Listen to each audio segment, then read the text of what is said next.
Momento de noticias para Urbana 104.1. Le damos prioridad a la noticia. La unificación de este código no es negativa, sino que es positiva. Esto influye mucho en la vida de las personas porque el Código Civil es el que contiene las normas que regulan desde la época en que una persona está concebida en el seno materno, es decir, cuando ya han pasado apenas entre 10 y 14 días desde que una persona está engendrada en el seno materno, y rige incluso hasta después de la muerte de las personas, pasando por los derechos del niño y el domicilio y el nombre y la patria potestad, los deberes de los padres, las obligaciones, los contratos, los derechos reales sobre los bienes, las sucesiones, la prescripción de las obligaciones, cómo se regulan los bienes con posterioridad, el casamiento, el divorcio, la adopción, el régimen de sociedad, es decir, todo lo que la gente tiene que desarrollar a diario en su vida cotidiana, de modo que tiene una trascendencia desde el punto de vista institucional que es casi equiparable a lo que sería una reforma constitucional. Por eso el cuestionamiento tan grande que se hace a la metodología utilizada para su aprobación. Sí. La opinión de lo que fueron las discusiones de este proyecto que se hicieron en las universidades, porque yo intervine en ellas, y también las discusiones que se hicieron en las distintas en los distintos foros en los que participó la Federación de Abogados, en donde yo también intervine. Y lo otro que te puedo decir es que todavía no conocemos el texto en realidad, porque acá hubo un problema, que es un problema no menor, que se encargó la redacción a una comisión de juristas notables del país, que es justo reconocer que estaban los mejores del país en dicha comisión, porque estaban los profesores más destacados de la nación, hasta el punto tal que había 3 de los integrantes de la Corte Suprema.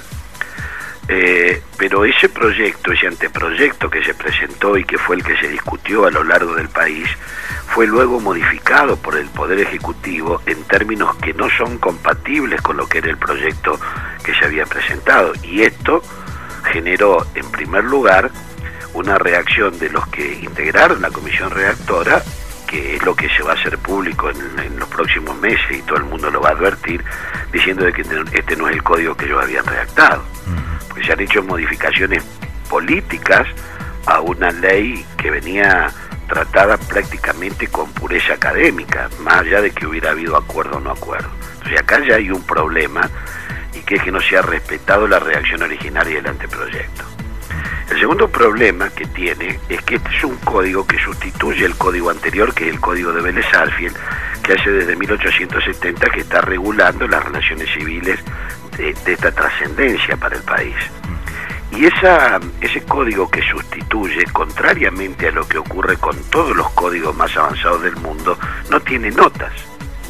Es decir, Vélez-Sarsfield por cada artículo tenía una nota, o casi todos los artículos tenían una nota, en donde citaban la fuente, y en base a que se citaba la fuente uno podía interpretar la norma sobre la base de las fuentes que había. Entonces uno sabía para qué lado tenía que hacer la interpretación si tenía alguna duda de la lectura que hacía de cada uno de los artículos.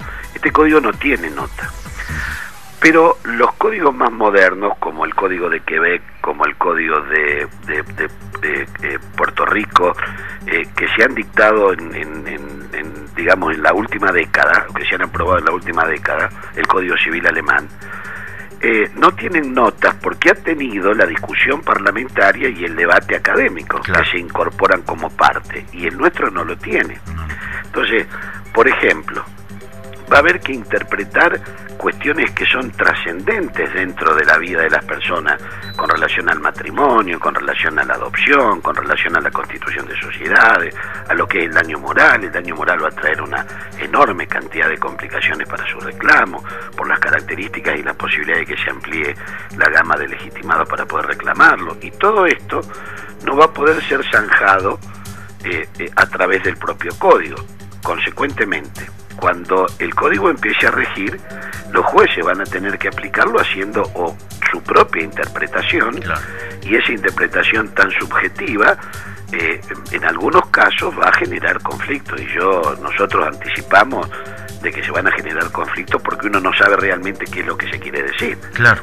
Al no tener el debate parlamentario y no tener la discusión académica que se podría haber dado, le digo, Pablo, esto es algo que se podría haber discutido entre 15 y 30 días, no es que estábamos postergando el código 2 años más, si el propio Poder Ejecutivo lo dejó 2 años durmiendo. Claro.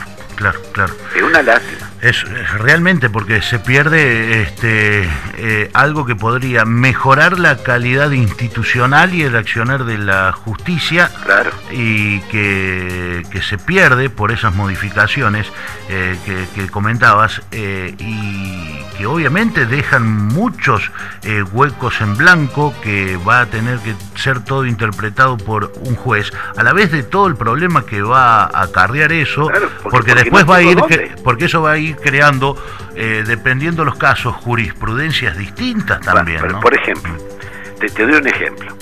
Vélez Sarsfield, por ejemplo, decía de que no era indemnizable lo que era la promesa de matrimonio, que en el código se llamaban los esponsales, ¿cierto? No eran indemnizables.